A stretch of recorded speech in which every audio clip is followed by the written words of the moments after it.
everybody. So today we are going to continue learning about the California missions. And as you probably remember from last week, the missions were places in California built by people from Spain who were trying to take over California, and they were trying to get other people to follow their religion. They were trying to control the land there. And so they invited / forced / kidnapped the indigenous people who already lived in California to come and work in the missions. So this is a topic in history that all fourth graders learn about because it's part of the history of California.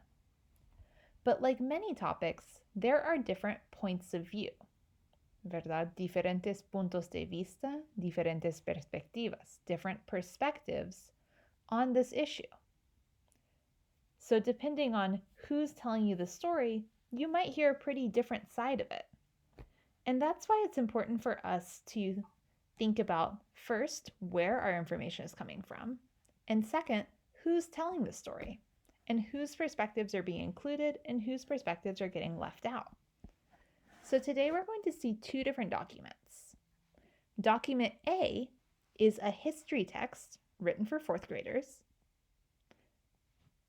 And if you're in fifth grade, the reason you're studying it this year is because we did fifth grade history last year and now we're switching because we're a 4-5 combination.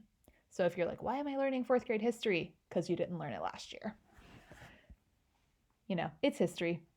The order doesn't really matter as long as you understand how it all fits together.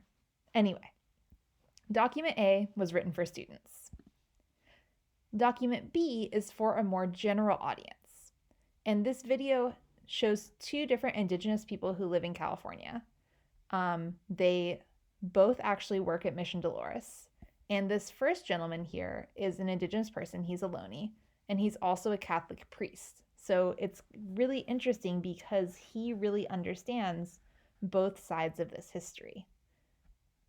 So there's some space here to take notes. You don't have to, but for me, while I'm reading, it helps me to write down information so I remember it later. So the notes are optional. That's if it's helpful to you.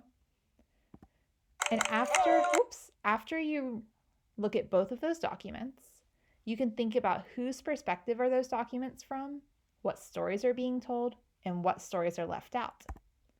Then you're going to write down some differences and similarities between document A and document B.